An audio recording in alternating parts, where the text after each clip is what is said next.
3월 12일 목요일 새벽 기도회를 시작하도록 하겠습니다. 찬송가 305장 찬양하시겠습니다.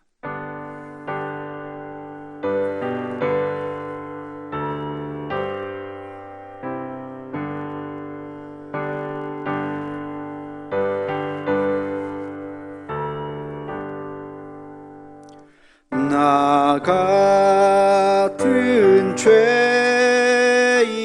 살리신 주 은혜 놀라워 잃었던 생명 찾았고 광명을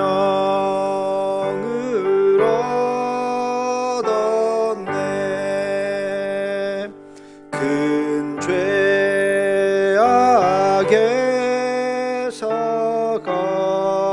건지심 주 은혜 고마워.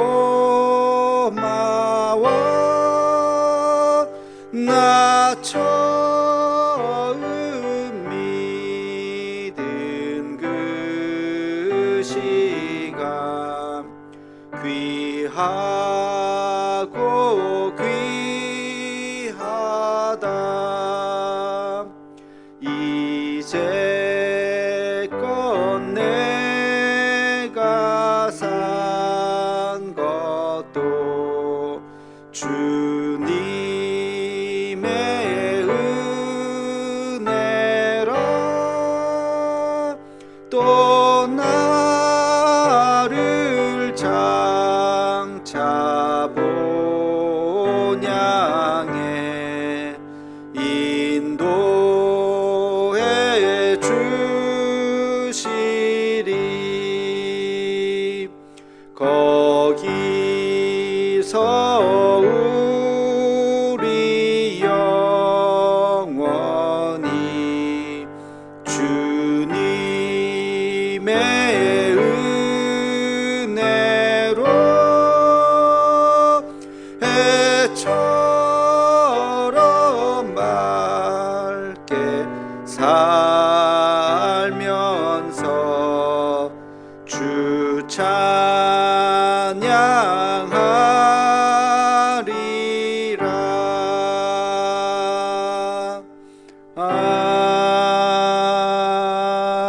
아멘. 공동 기도문 함께 낭독하겠습니다. 여호와 라파 치료의 하나님, 이 시간 전 세계로 퍼진 코로나 바이러스를 잠재워 주옵시고 어려움을 당한 환자들과 그들을 치료하는 의료진들에게 은혜를 더하여 주옵소서.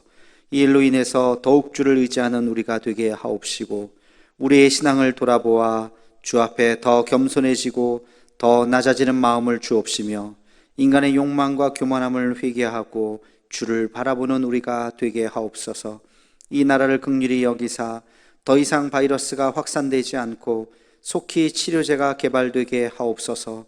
이 일을 지휘하는 각 나라의 지도자들에게 요셉과 같은 지혜를 허락하사 더 이상 전 세계로 확대되지 않고 진정되는 은혜가 있게 하옵소서. 이 일로 인해서 근심과 염려와 아픔을 당한 가정을 기억하옵시고 하늘의 위로로 함께 하옵소서. 예수님의 이름으로 기도하옵나이다. 아멘. 하루를 시작하는 기도하겠습니다. 참 좋으신 아버지 하나님, 오늘도 귀한 날 우리에게 허락하여 주시고 거룩한 하나님의 전으로 불러주셔서 우리의 삶의 자리에서 그 처소에서 하나님 앞에 예배하며 기도할 수 있도록 은혜를 베풀어 주심을 감사합니다. 아직까지 비록 교회에 나아갈 수 없는 처지지만 그러나 하나님, 우리의 마음만은 거룩한 성전에 있는 줄로 믿습니다. 하나님, 교회를 더 뜨겁게 사랑하는 마음을 주시고 하나님, 우리 교우들을 더 뜨겁게 사랑하는 마음을 우리에게 주옵시고 하나님의 몸된 성전을 거룩하게 여기며 하나님, 이제 하나님의 때에 우리 함께 같이 모이는 그날 우리 모두 기쁨으로 감사하며 주님 앞에 찬송과 영광을 돌릴 수 있는 우리 대도의 가족들 되게 하여 주옵소서. 아버지 하나님, 오늘 주의 또 말씀을 듣습니다. 요한복음 말씀을 통해서 들려주시는 하늘의 음성을 듣게 하시고 매일매일 깨닫는 은총이 있게 하여 주옵시고, 그 말씀이 우리의 가슴에 한 구절 한 구절 새겨지며 더 믿음 안에서 성숙되어지는 우리가 되게 하여 주옵소서. 예수님의 이름으로 기도하옵나이다. 아멘. 하나님 말씀 요한복음 6장 32절로 35절까지 말씀입니다. 요한복음 6장 32절로 35절까지 말씀입니다. 예수께서 이르시되 내가 진실로 진실로 너희에게 이르노니 너희가 모세가 너희에게 하늘로부터 떡을 준 것이 아니라 내 아버지께서 너희에게 하늘로부터 참떡을 주시나니 하나님의 떡은 하늘에서 내려 세상에 생명을 주는 것이니라. 그들이 이르되 주여 이 떡을 항상 우리에게 주소서. 예수께서 이르시되 나는 생명의 떡이니 내게 오는 자는 결코 줄이지 아니할 터이요 나를 믿는 자는 영원히 목마르지 아니하리라. 아멘. 오늘 말씀은 예수님은 생명의 떡이다, 그렇게 요약할 수가 있을 것입니다. 예수님 당시 이 떡이라고 이야기하는 것은 오늘날 우리에게는 뭐에 해당될까요? 밥과 같은 개념일 것입니다. 밥. 조금 의역해서 한번 이야기를 해보면 예수님은 우리의 밥이다, 뭐 이렇게 얘기해도 크게 다른 얘기가 아닐 것입니다. 그런데 이것은 영적인 의미가 있습니다. 우리가 실제로 예수님을 먹는 것은 아니죠. 초대교회에는 성찬식을 실제로 그렇게 아기들을 잡아서 먹는다는 그런 말도 안 되는 오해를 해서 기독교를 핍박하는 구실로 삼았는데, 우리는 식인종들처럼 사람을 먹거나 그러는 것은 아니죠.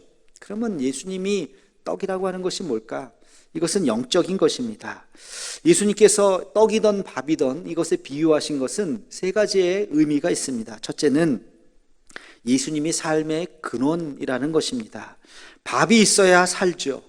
그렇죠? 우리가 빵이 있어야, 떡이 있어야 사는 것입니다. 우리 삶에서 가장 중요한 부분입니다. 먹지 않고 살 수 있겠습니까? 오죽했으면 먹기 위해서 산다는 말이 있을 정도로 먹는 것은 우리의 삶에 있어서 가장 근본이 되고 중요한 것입니다. 그러므로 예수님이 떡이라고 하는 것은 예수님이 우리의 삶의 근본이시다, 근원이시다, 토대이시다 하는 말과 같은 것이죠. 두 번째는 예수님은 우리의 힘의 근원이시다 하는 것입니다. 이런 밥을 먹어야 힘이 나죠. 우리의 영적인 에너지도 마찬가지입니다. 영적인 에너지도 예수님에게서 나오는 것입니다. 예수님을 바로 할 때 우리의 영혼이 살아나는 것입니다. 예수님을 모르면 잘 사는 것 같지만 결국에는 방황을 하게 되어 있습니다. 결정적일 때 흔들립니다. 다 이룬 것 같지만, 세상의 성공을 다 이룬 것 같지만 죽을 때 후회하는 것이 바로 세상 사람들입니다. 그러나 예수님 안에 있으면 세상은 실패한 것 같지만 그렇지 않습니다. 주 안에서 우리는 다 이룰 수 있는 것입니다. 예수님 안에서 영적인 힘을 얻게 되는 것입니다. 그래서 고린도후서에도 보면 무명한 자 같으나 유명한 자다, 모든 것을 다 잃은 자 같으나 모든 것을 가진 자다, 그런 말씀이 있죠. 예수님이 우리의 힘이 되신다는 것을 잊어서는 안 될 것입니다. 그리고 세 번째, 예수가 떡이다 하는 것은 우리의 성장의 동력이라는 것입니다. 살아있는 모든 생명체는 자라죠. 성장해야 하는 것입니다. 살아있는 것은 성장하고 자랍니다. 그 동력이 무엇이냐? 바로 예수님입니다. 예수님으로 인해서 우리가 성장하고 자라게 되는 것입니다. 예수님 안에서 자라는 것이 진정한 성장인 것입니다. 예수님을 먹고 자란 몸은 예수님의 몸이 되는 것이죠. 다시 말하면 작은 예수가 되는 것입니다. 무엇을 먹느냐가 그 사람을 이루는 것입니다. 우리가 왜 몸에 병이 생깁니까? 좋지 않은 것을 자꾸 먹으면 몸에 병이 생기는 것입니다. 반대로 좋은 것을 먹으면 우리의 병이 다 낫고 건강해질 수 있는 것입니다. 무엇을 먹느냐가 어떤 사람이 되느냐를 좌우하게 되는 것입니다. 그러면 떡이신 예수님을 먹는다 하는 것이 뭘까요? 예수님이 어떤 분이십니까?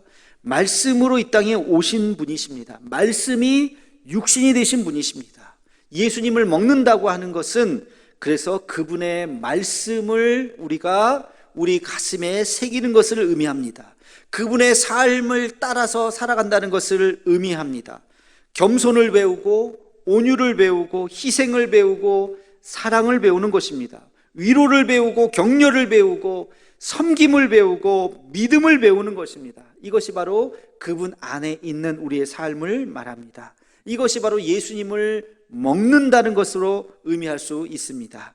오늘 말씀이신 예수님을 날마다 먹을 수 있는 우리가 되기를 간절히 축원합니다. 예수님의 삶의 모습이 어떠셨는가를 우리가 한번 되돌아보면서 그분의 삶을 본받아 살아가는 저와 여러분의 삶이 되기를 주의 이름으로 축원합니다. 기도하겠습니다.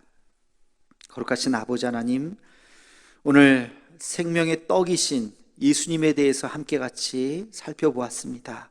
하나님, 생명의 떡이신 주님을 우리가 날마다 먹으며 그분으로 인해서 우리가 근본적인 삶을 살아가고 그분으로 인해서 우리가 힘을 얻고 그분으로 인해서 우리가 성장할 수 있다는 것을 잊지 않게 하여 주옵소서. 내 안에 오직 예수님으로 가득 차게 하여 주옵시고 내 안에 오직 예수님의 그 말씀으로 가득 차는 삶이 되게 하여 주셔서 말씀이 육신이 된 우리의 모습이 되어 하나님의 말씀만을 증거하며 살아가는 우리가 되게 하여 주시옵소서. 예수님의 이름으로 기도하옵나이다. 아멘. 우리 한 목소리로 함께 같이 기도하겠습니다. 나라 민족을 위해서, 북한과 선교지를 위해서, 세계에 흩어진 선교사님들과 태국의 이국찬 선교사님과 그 사역을 위해서 코로나19가 어서 잠재워지고 치료제가 개발될 수 있도록 우리 대도의 가족들 오늘도 주의 날개 그들 아래 주님께서 품어주시고 또 이 방송을 듣는 모든 주님의 자녀들에게 하늘의 은총이 더하도록 함께 같이 기도해 주시고 음악이 계속 나가는 동안 1339 기도 제목을 보시면서 이 나라 민족을 위해서 함께 같이 기도하는 시간을 갖겠습니다. 기도하시겠습니다.